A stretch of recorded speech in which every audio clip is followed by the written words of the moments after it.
1 नवंबर 2022 की महत्वपूर्ण खबरों को देखेंगे। कल राष्ट्रीय एकता दिवस था। एक बार पुनः देख लेंगे कल की न्यूज़ को तेज़ी से, फिर आज के न्यूज़ में आएंगे। 31 अक्टूबर 1875 को जन्म हुआ था नाडियाड, गुजरात में, सरदार वल्लभ भाई पटेल का, लौह पुरुष का। राष्ट्रीय एकता दिवस उनकी इस जयंती के अवसर पर मनाया जाता है।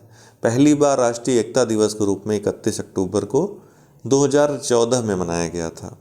2022 में सरदार वल्लभ भाई पटेल की 147वीं जयंती मनाई जा रही है। तो इसका जो मुख्य वेन्यू रहता है, अगर पूछे तो जो स्टैच्यू ऑफ यूनिटी है वो इसका मुख्य वेन्यू है। ठीक है, वहाँ पर ये आयोजित किया जाता है मुख्यतः। वैसे तो पूरे देश में इससे रिलेटेड, इससे संबंध अन्य प्रोग्राम भी जैसे रन फॉर यूनिटी इस तरह के चलाए जाते हैं। उत्तर प्रदेश केंद्र द्वारा तराई हाथी रिजर्व को मंजूरी कहाँ पे दी गई है? उत्तर प्रदेश में।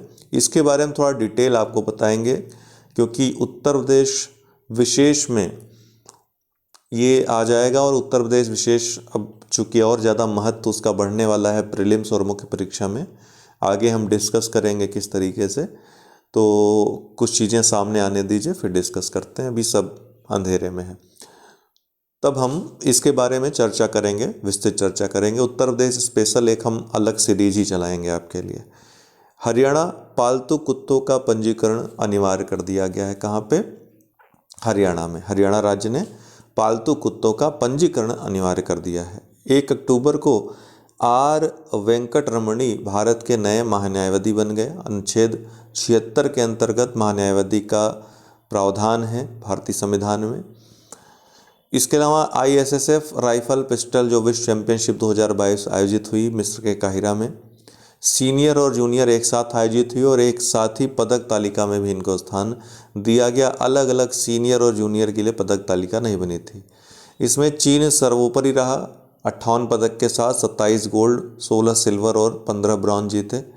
भारत इसके बाद दूसरे स्थान पर रहा, 34 पदक, जिसमें 12 स्वर्ण, 9 रजत और 13 कांस्य थे। रुद्राक्ष पाटिल 10 मीटर एयर राइफल में स्वर्ण जीतकर ओलंपिक कोटा इन्होंने प्राप्त किया। वहीं स्वप्निल कुसाले दूसरे खिलाड़ी रहे भारतीय जिन्होंने ओलंपिक कोटा प्राप्त किया 50 मीटर राइफल में। हालांकि इन्होंने व्यक्तिगत स्पर्धा में पदक नहीं जीता, चौथे स्थान पर है, लेकिन टीम स्पर्धा में इन्होंने काफ़ी अच्छा प्रदर्शन किया, उस आधार पर इनको कोटा मिला। विश्व ऊर्जा आउटलुक 2022 जारी हो गया है। किसके द्वारा जारी होता है? तो अंतर्राष्ट्रीय ऊर्जा एजेंसी द्वारा प्रतिवर्ष यह जारी किया जाता है। एक बार आ चुका है, उसमें द्विवर्ष लिखा हुआ था, द्विवार्षिक रूप से, वो गलत हो गया था। तो अंतर्राष्ट्रीय ऊर्जा एजेंसी द्वारा प्रतिवर्ष ये रिपोर्ट जारी होती है। IEA OECD के अंतर्गत, जो OECD का ढांचा है उसी के अंतर्गत इसको स्थापित किया गया है, मतलब उसी से जुड़ी संस्था है। 1974 में तेल संकट के बाद 1974 में इसकी स्थापना हुई थी। पेरिस में इसका मुख्यालय है। वर्तमान में 30 सदस्य लगभग IEA में हैं। OECD में, जो OECD है उसका भी मुख्यालय पेरिस में ही है, फ्रांस में ही है। अब आपसे प्रश्न यह है कि भारत OECD या IEA का सदस्य है अथवा नहीं है, ये आप कमेंट बॉक्स में हमको जवाब देंगे। OECD की स्थापना पहले 1948 में हुई थी, बाद में 1961 में फिर से इसका पुनर्गठन किया गया था। तो भारत का नाम तो इससे जुड़ा रहता है OECD से, IEA से। तो क्या मैं आपसे पूछना चाहता हूँ, क्या भारत OECD या IEA इनमें से किसी एक का या दोनों का सदस्य है अथवा नहीं है? आप लोग कमेंट बॉक्स में हमको जवाब देंगे इसका। बहुत महत्वपूर्ण प्रश्न है। फ्रेंच ओपन सुपर 750, ये फ्रेंच ओपन एक टेनिस टूर्नामेंट होता है, ग्रैंड स्लैम होता है, वो नहीं है ये, इसीलिए सुपर 750 लिखा हुआ है इसमें। तो फ्रेंच ओपन सुपर 750 ये बैडमिंटन टूर्नामेंट है। अभी भारत के सात्विक साईराज और चिराग शेट्टी ने पुरुष युगल खिताब जीत लिया, तो अभी तक का सबसे बड़ा खिताब इन्होंने जीत लिया अपने कैरियर का। सिंगल्स में जो पुरुष का सिंगल्स हुआ उसमें विक्टर एक्सेल सेन विजेता रहे। लुइज इनासियो लूला डी सिल्वा ब्राज़ील के नए राष्ट्रपति बन गए हैं। इसके पहले भी ये 2 बार राष्ट्रपति रह चुके हैं, 2003 से 2011 के मध्य। फुटबॉल फॉर स्कूल ये एक अभियान है फुटबॉल के माध्यम से सशक्त बनाने का, एकीकृत फुटबॉल और पढ़ाई को एक साथ जो है ले आने के लिए फीफा और AIFF जो अखिल भारतीय फुटबॉल संघ है इसके मध्य समझौता हुआ है इस प्रोग्राम को चलाने के लिए। सुल्तान जोहर कप 2022 अंडर 21 भारतीय पुरुष हॉकी टीम ने ऑस्ट्रेलिया को हरा दिया। ये मलेशिया में हुआ था कप। तीसरी बार भारत ने इस प्रतियोगिता को जीता है।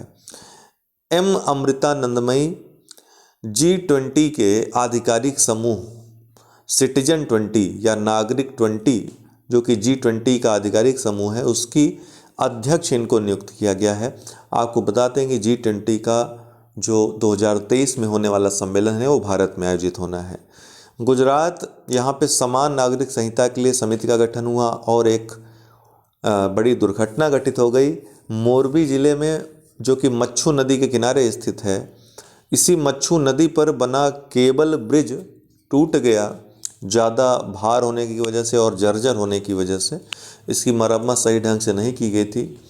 लापरवाही अगर देखें तो प्रत्येक स्तर पे बरती गई, चाहे वो पुल के पुनर्निर्माण में हो वहाँ पर लापरवाही हो, उसकी रखरखाव में लापरवाही हो,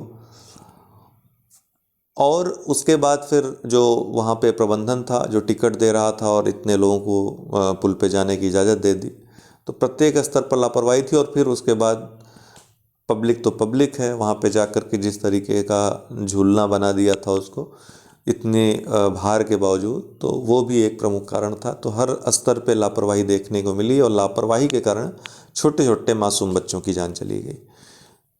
1879 में मोरबी के राजा बागजी राव जी द्वारा ब्रिटिश इंजीनियरों के माध्यम से इसको बनवाया गया था। काफ़ी अत्याधुनिक तरीके से ये बनाया गया था और इसको गौरव माना जाता था मोरबी ज़िले का। ठीक है, एक प्रकार से गुजरात के गौरव उसके पुरातत्व के अगर लिस्ट में देखेंगे तो इसका नाम रहता था। तो अंततः ये स्थिति हुई और काफ़ी लोगों को अपनी जान गंवानी पड़ी। तो आप लोग कहीं घूमने फिरने जाएं तो इस तरीके की चीज़ों को अवलोकन करें और ऐसा कार्य न करें जो यहाँ के लोगों ने किया। कहीं भी भीड़ बेवजह मत लगाएं, अपनी सुरक्षा अपने हाथ में रहती है। आपने देखा ही होगा, अगर वो लोग न जाते, उनको ये पता रहता कि इतने लोग जा रहे हैं, चलो कुछ देर हम सब्र कर लेते हैं, बाद में चले जाएंगे, या इतनी भी क्या आवश्यकता थी कि एक साथ 400-500 लोग चढ़ जाएं और झूलना बना लें एक जर्जर और पुराने केबल ब्रिज को। तो ये सब चीज़ें हैं। आज के लिए इतना ही दोस्तों, बहुत बहुत धन्यवाद।